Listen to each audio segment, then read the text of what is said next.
Bueno, lo primero que quiero decirles es que la vida en la Tierra tiene 2,5 millones de años, es decir, 25.000 siglos, pero yo por una cuestión de tiempo voy a hablar nada más que de los últimos 215. Si ustedes se fijan un poquitito, ¿qué pasó en estos 215 años? El promedio de vida pasó de 24 a 76 años, se triplicó.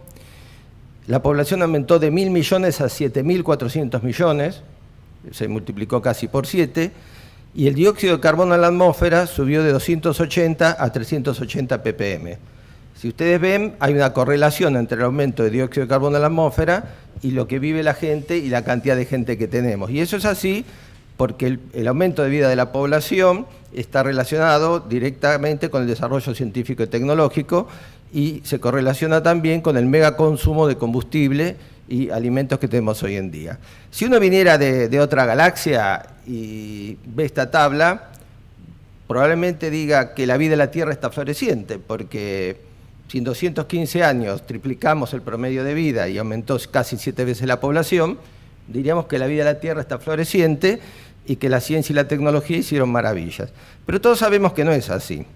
¿Por qué?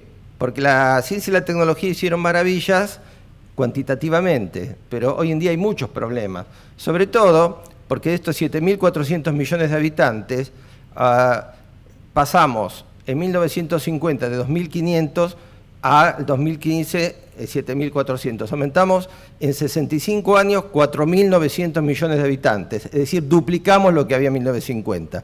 Y eso trajo muchos problemas, un mega consumo de energía y alimentos. Estamos cerca de la carga máxima en la Tierra, que son 10.000 millones de habitantes. Por día, cada persona que muere nacen 3.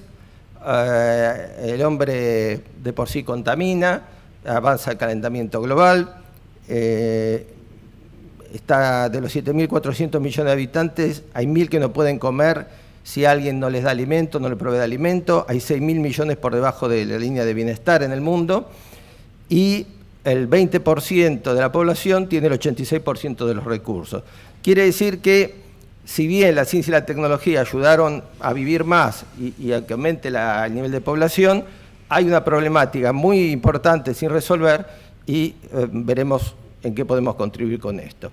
Me gustaría citar en este momento la encíclica del año pasado del Papa, Laudato Si, la encíclica del medio ambiente, donde rescato 2 frases. Una que habla de sustituir el uso de los combustibles fósiles. No dice, habría que, podría ser, no, hay que sustituirlos directamente. Y la segunda, que marca un poco la problemática que tenemos hoy en día, es que todavía no se ha logrado adoptar un modelo circular de producción que asegure recursos para todos. Está cuestionando de alguna forma que todavía no tenemos la forma de solucionar la problemática que las mismas ciencias y tecnología han originado. Si nosotros miramos con atención el aumento de carbono, dióxido de carbono en la atmósfera, que se debe a un mega gasto entrópico que se termina traduciendo en un problema ambiental, van a ver que hasta 1950, obviamente el dióxido de carbono tiene oscilaciones, oscilaba entre 180 y 280 partes por millón. Ven esa línea punteada. Pero ¿qué pasa en 1950? En 1950 se dispara, y hoy en día está oscilando entre 380 y 400 generalmente, pero se dispara a partir de 1950 y está muy claro en el gráfico, y no volvió a bajar, no pasó a la línea de 300, se mantiene 380 y 400. Recuerden 1950, porque ahora vamos a ver qué pasó en 1950. Fíjense cómo cambia la curva de crecimiento de la población. La curva de crecimiento de la población tiene un punto de inflexión importante, que ya había tenido entre 1900 y 1950, pero en 1950 también se dispara el crecimiento de la población, lo que le dije antes, en 65 años creció 4.900 millones de habitantes en un mundo que no estaba preparado, ni tampoco nos podemos imaginar cómo generar 4.900 millones de puestos de trabajo, por ejemplo. ¿Y por qué dispuse esas moléculas ahí al costadito? Porque evidentemente tienen que aparecer ciencias y tecnologías que respondan a esta problemática que se ha originado. Y esas ciencias y tecnologías no pueden ser cualquiera, tienen que ser tecnología con ciertas particularidades, y las dos que aparecen 20 años después del punto de inflexión son la biotecnología y la nanotecnología. ¿Y por qué dibujo las moléculas? Porque las dos son moleculares. La biotecnología depende de la molécula de ADN y del genoma, y la nanotecnología de todos los átomos y moléculas restantes.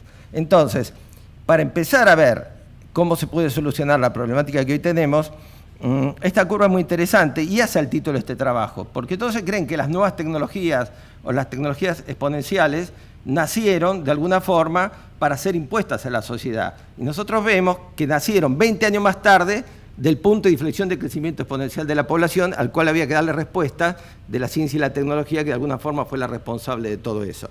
Por lo tanto, hay un cambio de paradigma, un cambio de paradigma educativo, un cambio de paradigma que tenemos que tener en cuenta para ubicarnos en este momento en el mundo, que es este.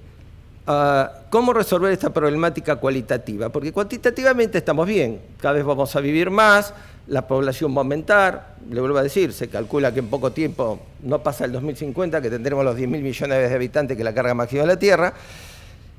Y acá nos encontramos que si bien van apareciendo tecnologías nuevas, hay un cambio de paradigma. Hoy no basta con conocer la naturaleza. Cuando en el mundo había 1.000 millones de habitantes, la gente quería conocer la naturaleza, cómo funcionaba el sistema planetario, cómo era la célula, cómo funcionaba el corazón, cómo era el sistema inmunológico. Hoy ya no alcanza con conocer la naturaleza. Uno puede ser un erudito, hay un educador que dice esto, uno puede ser un erudito, pero si no es capaz de movilizar el conocimiento en el momento que está haciendo falta, como ahora, para la sociedad puede ser peor que un ignorante, dice. Entonces, ya no basta con conocer la naturaleza.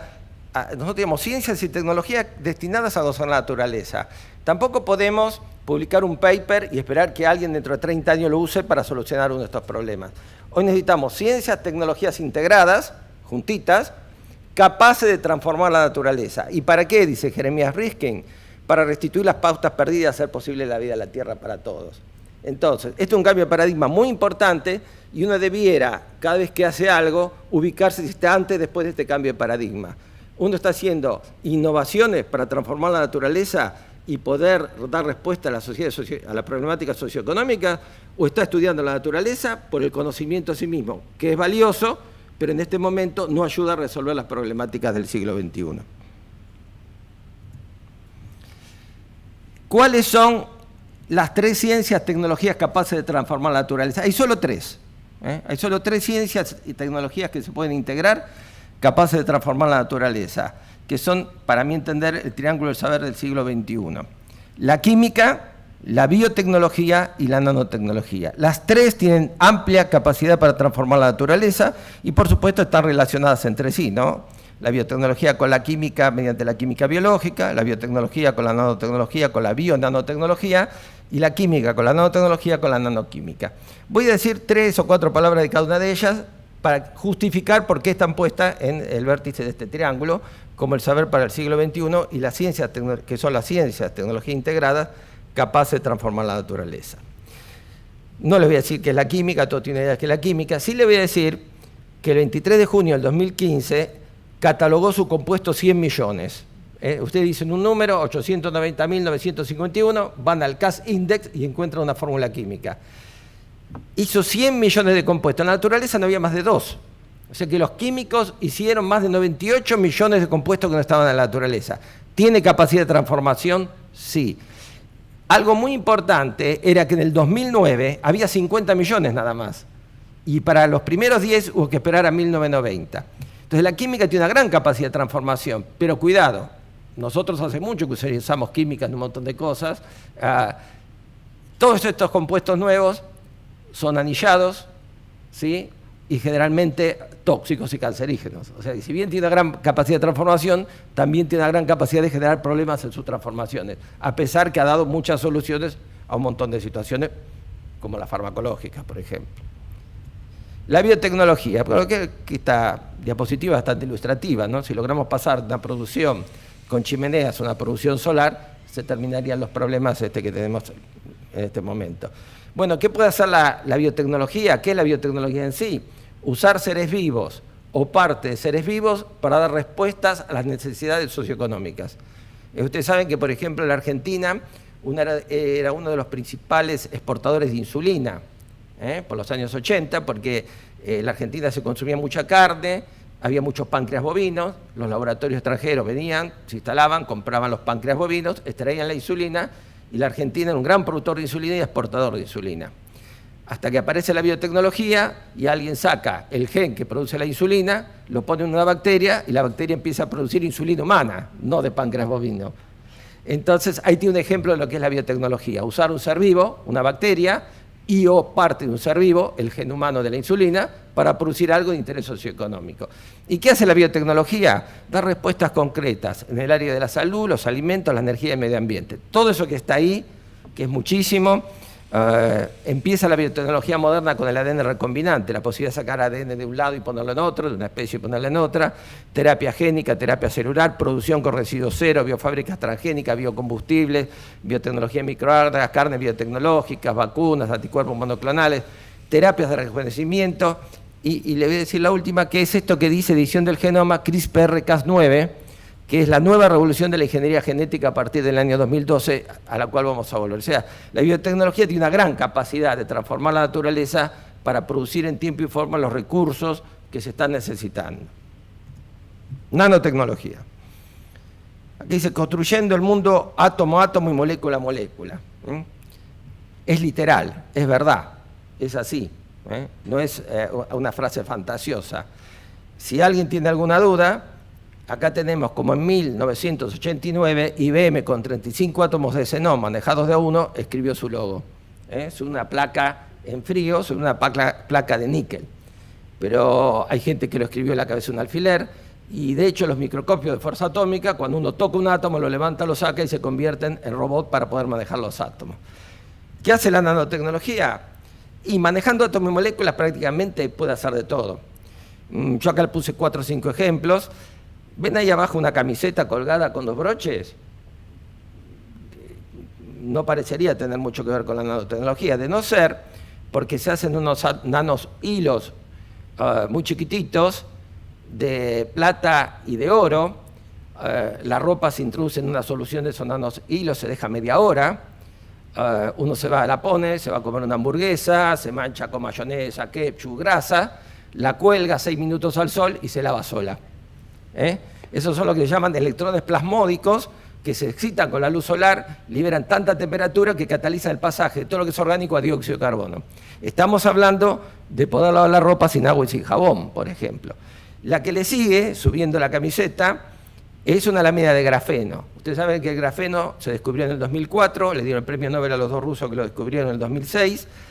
En este momento es un material se dice bidimensional porque el espesor es de un átomo de carbono nada más, y tiene 100 veces más resistente que el acero prácticamente, conduce 230 veces mejor que el silicio como semiconductor, y tiene unas propiedades interesantísimas. Se puede usar en la piel de los robots, de hecho se está usando en prótesis, porque cuando uno lo toca dispara los electrones y es mucho más sensible que la piel humana. También al grafeno uno le puede poner, intercalar átomos centrales de flúor y cloro, y tiene la particularidad que cuando uno lo alumbra con un láser se levanta como si uno levantara una sábana del medio. Entonces uno pulsa varias veces y se levanta y se baja, se levanta y se baja y constituye un pistón, un nanopistón. Debido a que este año dieron el premio Nobel a los que inventaron las nanomáquinas y los nanomotores, ¿no? Bueno, arriba lo que tienen es el grafeno, un esquema utilizado para filtrar agua de mar.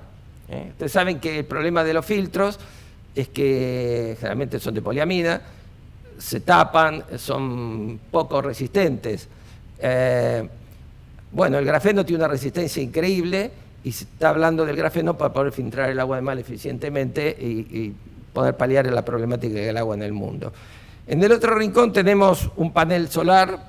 La nanotecnología ha hecho paneles solares nocturnos. Como uno puede trabajar con el diámetro de los nanocristales, puede hacer que absorba selectivamente la radiación. Entonces, uno puede hacer nanopaneles, nanocristales de forma tal que de noche, cuando la Tierra está caliente, la radiación infrarroja pega en las nubes y vuelve, y son paneles con nanocristales que detectan la radiación infrarroja, con lo cual producen energía de noche, se llaman paneles solares nocturnos. Y da la posibilidad de combinar 2 tipos de cristales para tener en el mismo panel poder generar energía con luz solar o con radiación infrarroja. Y encima son flexibles.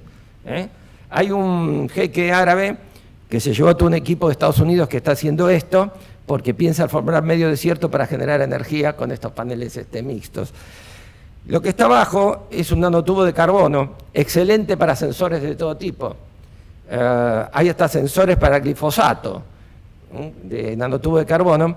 Y si quieren una curiosidad, si ustedes ponen agua dentro de ese nanotubo de carbono, es tan impresionante las fuerzas superficiales que el agua congela 100 grados dentro de un nanotubo de carbono.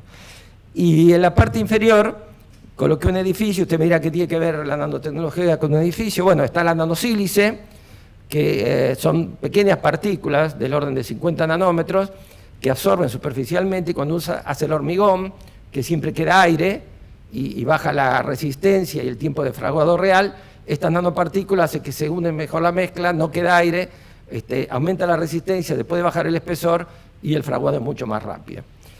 Aparte de todo esto, otro ejemplo que me gustaría darle en este momento es el de los nanorobots, que va a tener mucha incidencia en esta charla después, dentro de un ratito. ¿Por qué? Porque nosotros estamos acostumbrados a los robots que andan fuera de nuestro entorno, pero no a los robots que pueden ir por dentro del organismo. Cuando uno habla de nanorobot, dice, bueno, pero si yo hago un nanorobot y ese nanorobot emite radiación electromagnética, hay radiación electromagnética que me va a atravesar el cuerpo y eso me puede traer problemas. Bueno, sí, pasa con los celulares y todo ese tipo de cosas. Pero este es un nanorobot muy especial. Este lo hizo Ido Bachelet, era de Harvard, ahora lo repatrió Maryland y está trabajando para Pfizer.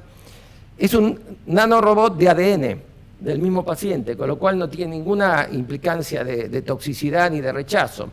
¿Y qué es este nanorobot? Es un monedero de moléculas de ADN, hecho con tipo moléculas de ADN, que tiene un cierre, que es una secuencia de RNA complementario al mensajero al cual tiene que ir este nanorobot para identificar la célula que tiene que destruir. Cuando se une, la abre y larga el material que la destruye.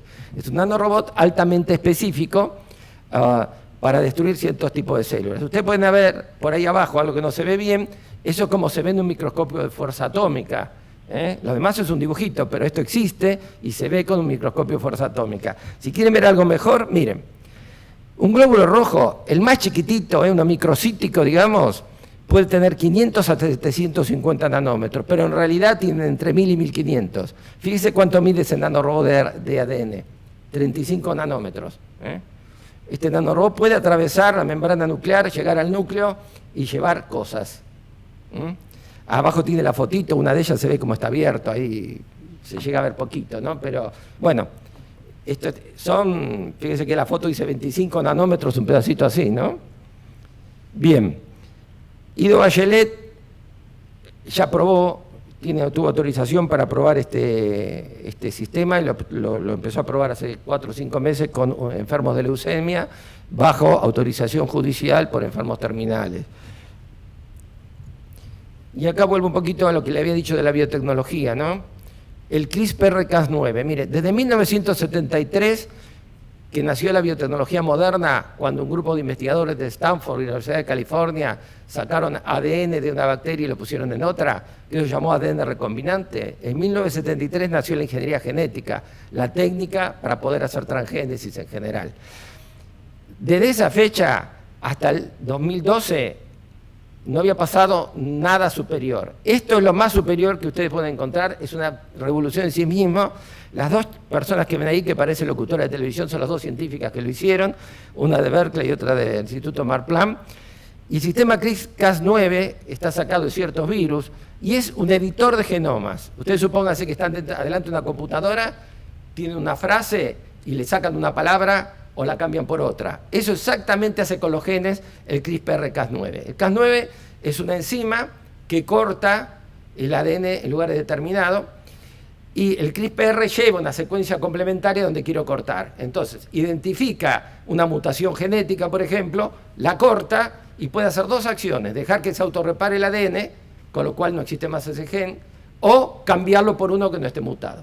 Entonces, si ustedes asocian este nanorobot que puede llevar cosas al núcleo y el sistema CRISPR-Cas9 que puede modificar los genomas, podrán imaginarse todo lo que puede ocurrir con el cáncer y un montón de cosas más. Pero no solo con eso, podemos eliminar los pesticidas y matar las plagas directamente atacando el genoma en vivo. Así que váyanse fijando cómo estas cosas van evolucionando y por qué traje este ejemplo mixto. Ahora bien, vamos a terminar rápido. El triángulo saber para el siglo XXI dijimos, química, biotecnología y nanotecnología. Ahora, ¿qué pasó con el tiempo? La biotecnología incorporó todo lo que necesitaba de la química y la nanotecnología incorporó todo lo que necesitaba de la química. Y para emprender, para innovar, evidentemente hace falta lo que llamamos la infotecnología. Entonces, si bien es el triángulo de saber para el siglo XXI, el triángulo para la innovación está integrado por la infotecnología, la biotecnología con toda la química que asimiló y la nanotecnología con toda la química que asimiló. Y los nexos entre ellos son la bioinformática, la bionanotecnología y la nanoelectrónica. Yo estaba en una época, hasta acá llegué con mis deducciones, ¿no?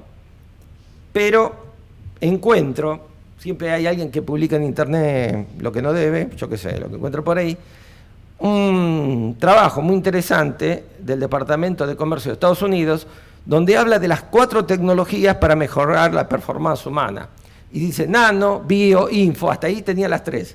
Y me aparece la cognotecnología. Eso me desubicó completamente.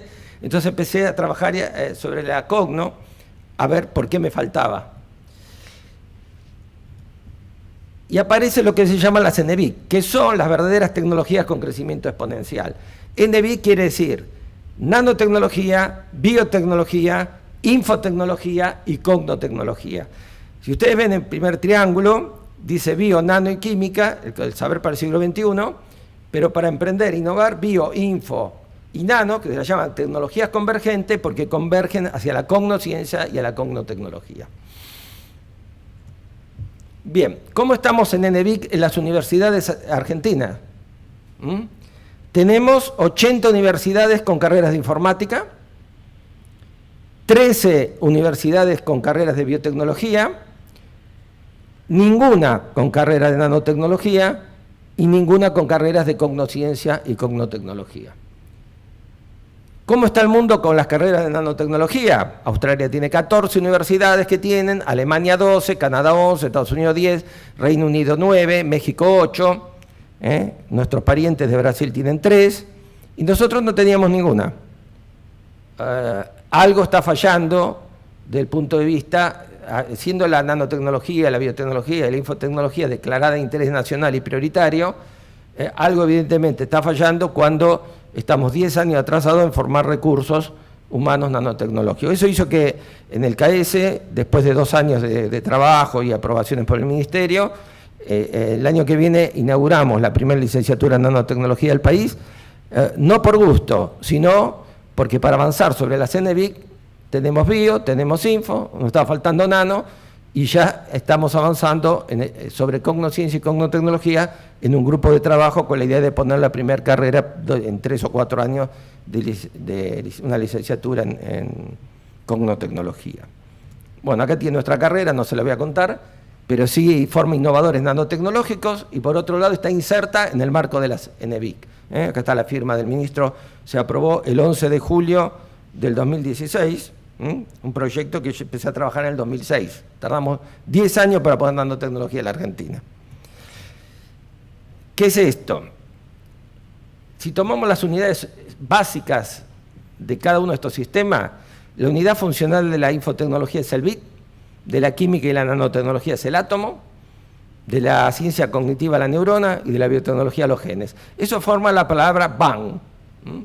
Y alguien dice que esa pequeña explosión de este conocimiento, multiplicado por los 7.400 millones de personas que somos, va a ser la gran explosión del conocimiento del siglo XXI.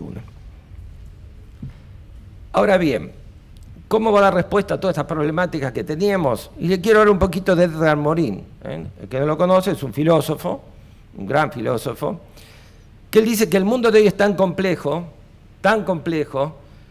que hay que empezar a integrar el conocimiento. Todo lo contrario que hacen nuestras universidades. De 30 carreras pasan a 32, de 32 a 36, de 36 a 40, tipo cortar un salamín. El conocimiento, no, dice Edgar Morin, el mundo es demasiado complejo y si no tenemos un pensamiento complejo no lo vamos a entender. Por lo tanto, él aboga por empezar a integrar el conocimiento. Integrar el conocimiento son las NBIC, para empezar. Nano, bio, info y cogno, con cogno la salida hacia las humanísticas. Entonces, otro rasgo de estas tecnologías exponenciales son que tienen que empezar a integrar y manejar este conocimiento en conjunto. Yo siempre digo, yo puedo ser especialista en resonancia magnética nuclear del carbono 14, podré vivir con eso, podré presidir un congreso con eso, ¿sí? Pero del mundo no voy a entender absolutamente nada. Entonces, hay que integrar el conocimiento y las CENERIC son un buen ejemplo de cómo se puede integrar el conocimiento que necesitamos. El mundo, con lo que dijimos, con todas las problemáticas que tiene, con el aumento poblacional, está a la deriva en todo lo que es económico y en todo lo que es ambiental.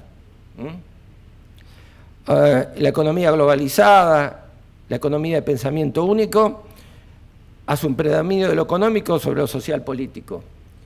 La globalización, el mercado, las leyes del mercado que valen más de las leyes que creen que valen más que las leyes de la naturaleza, cosa que es imposible, y se maneja todo con los medios de comunicación. Ese sistema podría funcionar para una población pequeña, para 1.000, 2.000 millones de personas en el mundo. Pero con este desborde en cantidad de habitantes se producen grandes desequilibrios económicos, ecológicos y sociales y un ascenso de lo irracional. ¿Ustedes se han preguntado por qué en el mundo que tenemos hoy entra uno a un baile y a una iglesia con una ametralladora y mata un montón, u otros cortan cabezas o rompen monumentos, uno mata al padre, la madre, la hija, el perro, el gato? Tenemos una vuelta de lo irracional, producto de estos desequilibrios en los que hemos caído, económicos, ecológicos y sociales. Y toda esta problemática hace que la economía y el medio ambiente estén a la deriva y, como dice Ramorel, tenemos un mundo sin rumbo. Y contamos, lo único que contamos son con estas tecnologías que tratan de crecer más rápido que la población todavía para poder dar respuesta en tiempo y forma a todas estas demandas. Y ahí es donde aparece la economía de las nuevas tecnologías. Aparece una bioeconomía y ya hay una nanoeconomía. ¿Qué es la bioeconomía? Una economía basada en la biotecnología, capaz de generar en tiempo y forma los recursos naturales renovables, con su acervo de 65 millones de genes y la ingeniería genética para usarlo como fábricas transgénicas, para dar respuesta a las necesidades socioeconómicas tales como la energía, alimentos, disminución de gastos de salud y cuidado del medio ambiente, generando a su vez trabajo e ingreso en forma sustentable, cosa que no le preocupa a otras economías, pero uno con la bioeconomía puede originar trabajo in situ. Yo hago un generador de biogás, genero energía, modifico una planta que crezca en tierra no apta para cultivo, puedo generar trabajo y producción in situ. De hecho, muchas provincias argentinas están avanzando y esta bioeconomía es una respuesta a la economía física de Nicolás Jorge Curruegen, que hoy se lo conoce como el padre de la bioeconomía, que ya falleció unos años. ¿Y la nanoeconomía qué tendrá que ver con la economía? A ver, alguien hace una norma económica que le cae bien al 30% de la población y los demás, y bueno, que se la aguanten, ¿sí? El concepto de la nanoeconomía es distinto. El concepto de la nanoeconomía es, a ver, ¿qué necesita cada uno de los habitantes para vivir día a día? Plata para el colectivo, para comer, para mandar al hijo al colegio. Bueno, a partir de eso vamos a hacer una teoría en la economía que le sirva a todos. Y usted dice, ¿y cómo vamos a hacer una economía que le sirva a 7.400 millones de habitantes? Y ahí viene el nombre, porque la nanotecnología manejó que podemos manejar los átomos de uno a uno.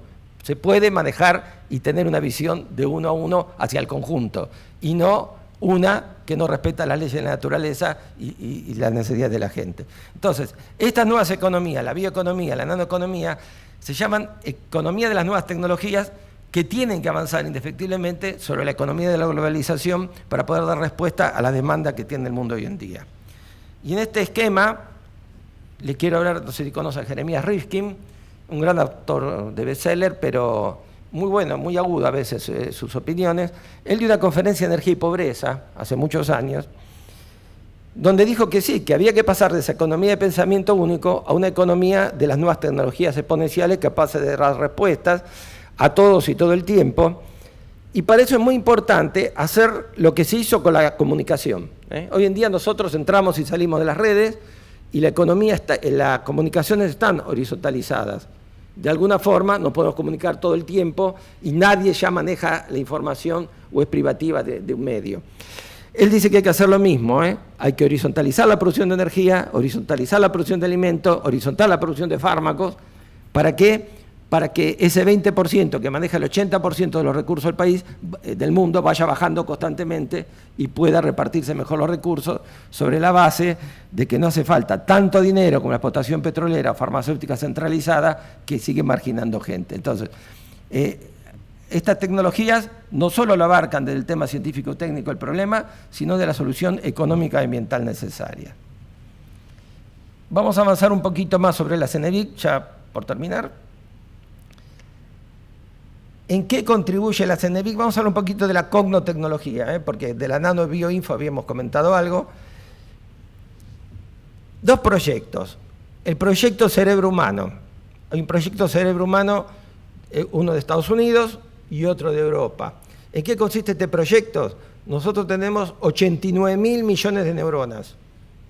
Acá, en la cabeza, 89.000 millones de neuronas. El proyecto consiste en armar toda la red neuronal, ¿sí? Obviamente fuera del cerebro, en una computadora, y bueno, es un desafío mucho más grande que todavía el proyecto Genoma Humano que se terminó en el año 2000. Uno dice, ¿cómo van a hacer para reconstituir toda esa red de neuronas, armarla? Dice, uno puede hacer corte chiquitito del cerebro, bueno, no. Acá aparecen nuestros queridos nanorobots, un trabajo del 2016 que habla sobre el conectoma humano y la forma de mapearlo usando neuro-nanorobot. Ellos, digamos, predicen 3 tipos de neuro-nanorobot. Por ejemplo, los synaptorobot. Los synaptorobot tenemos 10 a la 14 sinapsis en el cerebro. Se van a hacer 10 a la 14 nanorobots que vayan a esa sinapsis y transmitan la información al instante como a poder reconstituir la estructura. O sea, se está avanzando, todos los científicos del mundo están trabajando bastante unidos, se quiere hacer este mapeo del cerebro porque lo único que nos falta comprender es cómo funciona el cerebro humano y poder usar eso en algunos procesos productivos de inteligencia. Entonces, hay gente que está avanzando en cómo entender, por fin, como final de todos los desarrollos científicos que hemos tenido, el funcionamiento del cerebro. Y para eso no están solos. Contar con nanorobots en el cerebro que nos manden información por dentro al instante para poder armar esa estructura tridimensional. Pero también estamos tratando de hacer cerebros cuasi similares. ¿Qué quiere decir? Cerebros iguales que los nuestros. Cerebro que tenga la capacidad de procesar como esos 89.000 millones de neuronas. Y cito este nanochip neurosináptico, que es de la firma IBM, que equivale a 1 millón de neuronas, 256 millones de sinapsis programables a través de 4.096 núcleos neurosinápticos individuales. A ver, nosotros tenemos memoria, procesamos información, etcétera, etcétera, pero generalmente esa información viene de nuestros sentidos. Viene de lo que escuchamos, de lo que oímos, de lo que olemos, de lo que tocamos, etcétera, etcétera. Estos nanochips neurosinápticos, usted ve el dibujito del cerebro abajo que tiene 2 partes. Uno es el binario, la computadora común, pero el otro, ese que parece así, entran todos los sentidos, y los sentidos entran a través de pulsos láser. Mayor intensidad de un sentido, mayor intensidad de pulsos. O sea, que incorpora a los chips común, o a los nanochips común, la posibilidad del sistema binario y de los sentidos. ¿Sí? Incluso se trabaja sobre el sistema binario. Nuestro cerebro no tiene memoria sí o no, tiene memoria gradual, se ha estado trabajando para cambiar ese tipo de memoria también. Lo que sí tenemos es que estamos avanzando a cerebros cuasi similares. Estos nanochips neurosinápticos se agrupan en serie, ya se llegó a 10.000 millones de neuronas, que es equivalente a lo de un ratoncito, y todo el mundo está medianamente de acuerdo que en el 2020 podemos tener un cerebro cuasi similar, que quiere decir con todas las funciones que tiene el cerebro humano y con menos consumo de energía. ¿Y para qué serviría esto, por ejemplo? ¿Qué aportes haría la cognotecnología a la producción industrial en la medida que vamos conociendo esta red neuronal y que podemos tener un cerebro cuasi similar? Bueno, puede manejar una empresa completamente, producción con impresora 3D, manejo de drones móviles no tripulados, robots no pensantes, que hagan una tarea específica, no como estos, control total de la producción con nanosensores, monitoreo ambiental y de seguridad laboral, toma decisiones inteligentes y toda una logística integral, porque a este robot le puede llegar la información de qué hay que fabricar, cuándo hay que entregarlo, cuál es la demanda, cómo se cobra, cuánta plata está en el banco, cuánta salió, si aumentaron las acciones en el mundo de lo que se quiere hacer, etcétera, etcétera. Entonces, acá tenemos en qué podría la cognotecnología avanzar sobre este campo. Y finalmente, ¿qué aporte podría hacer esto a lo que se llama singularidad tecnológica? Ustedes saben que la singularidad tecnológica es un concepto de un matemático húngaro de 1958, John von Neumann, que él dice que los robots en algún momento podrían autorreplicarse y hacerse de ellos solos cada vez más eficientes y más inteligentes. Con lo cual tendríamos una generación de robots cada vez más inteligentes que podrían tranquilamente vivir en un planeta o en la Tierra como vivimos nosotros, haciendo robots cada vez más inteligentes. Ese es un concepto de 1958 que se ha reflotado últimamente, que todo el mundo habla de la singularidad tecnológica. Y yo me voy a hacer una pregunta que quiero compartir con ustedes. Si no existe una singularidad humana, porque lo que nosotros llamamos evolución ha sido una singularidad humana, porque los humanos hicimos lo mismo que estamos hablando de la singularidad de los robots. Los robots, ¿qué tienen que hacer? Cada vez perfeccionarse, mejores, poder autorreplicarse. Si nosotros analizamos un poco lo que le pasó al hombre, 18.000 siglos para atrás, el Homo habilis, el que está ahí en la foto, no era igual que nosotros, era muy primario, no sabía identificar lo que era real de lo que era su imaginación, por ejemplo. Y estamos hablando de 18.000 siglos para atrás. Si hablamos del Homo erectus, 10.000 siglos para atrás, bueno, cambió su estructura, logró pararse, logró hacer un montón de cosas, producto de una evolución, casi una singularidad humana, ¿no?